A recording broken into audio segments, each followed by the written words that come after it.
Hi, இன்றைக்கி Baakiyalakshmi kitchen விளாகில் எறா தொக்கு பண்ணுறது எப்படின்னு பார்க்கலாம் வாங்க.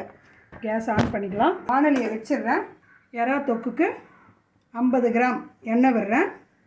சோம்பு கொஞ்சம் போடுறேன். சீரகமும் ஒரு அரை ஸ்பூன் போடுறேன். பொடியாக கட் பண்ண பெரிய பெரிய வெங்காயம் 2 போட்டிருக்கேன். இதில் சேர்த்துக்கிறேன். அரை ஸ்பூன் மஞ்சள் பொடி போடுறேன். எறா தொக்குக்கு தேவையான அளவு உப்பு போட்டிருக்கேன். நல்லா சிம்மில் வச்சு நம்ம வதக்கிக்கலாம். இது இஞ்சி பூண்டு பேஸ்ட்டு ஒரு அரை ஸ்பூன் சேர்த்துக்கிறேன். இதுக்கு இதில் பெரிய தக்காளி ஒன்று சேர்த்துக்கிறேன். கருவேப்பிலையும் சேர்த்துருக்கேன்.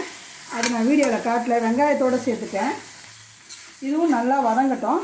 அதுக்கப்புறம் நம்ம எறாவை சேர்த்துக்கலாம். இது காரத்துக்கு ஒரு 3/4 ஸ்பூன் மிளகா பொடி போட்டிருக்கேன். வீட்டு மிளகா பொடி தான். எங்களுக்கு காரம் இது போதும். உங்களுக்கு வேணும்னா நீங்கள் சேர்த்துக்கங்க. சிம்மில் வச்சு வதக்குங்க, இல்லைன்னா அடி ஓட்டிடும். இப்போ இது கூட எறா சேர்த்துக்கலாம்.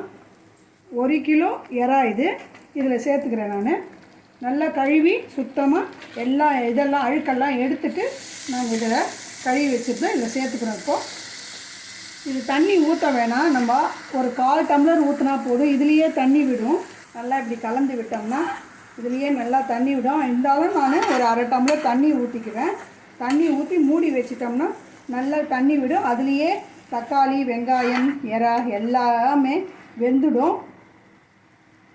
அப்படியே நம்ம தொக்கு மாதிரி செஞ்சு எடுத்து வச்சுக்கலாம். பாருங்கள், இதுலேயே இப்போதே பாருங்கள் நல்லா தண்ணி விடுது பாருங்கள். அதனால் நான் அரை டம்ளர் கூட தண்ணி விட போகிறதில்ல, கொஞ்சமாக தான் விடுறேன். 1/4 டம்ளர் தண்ணி, அவ்வளோதான்.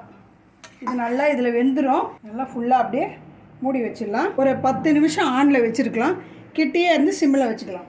இப்போது இதை திறந்து பார்க்கலாம். பாருங்கள், நல்லா வெந்துடுச்சு. நல்லா சுண்டிடுச்சு. நான் ஆன்லேயே வச்சுருந்தேன், கொஞ்சம் பக்கத்துலேயே இருந்தேன்.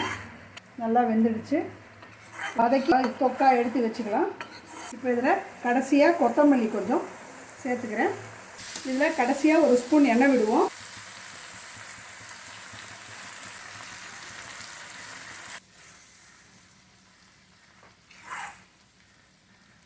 இப்போ ப்ரான் ரெடி ஆகிடுச்சு. நம்ம இதை ஒரு கிண்ணத்தில் எடுத்து வச்சுக்கிட்டு சாதத்துக்கு வச்சு சாப்பிடுவோம். இது மாதிரி நீங்கள் செஞ்சு சாப்பிட்டு பாருங்கள், ரொம்ப நல்லாயிருக்கும். இப்போ பாருங்கள், எறா ரெடி ஆகிடுச்சு. தொக்கு பண்ணிட்டோம். உங்களுக்கு இந்த வீடியோ பிடிச்சிருந்தா பாக்கியலட்சுமி கிச்சன் விளாக்கு லைக் பண்ணுங்கள், ஷேர் பண்ணுங்கள், கமெண்ட் பண்ணுங்கள், சப்ஸ்கிரைப் பண்ணுங்கள். பாய்.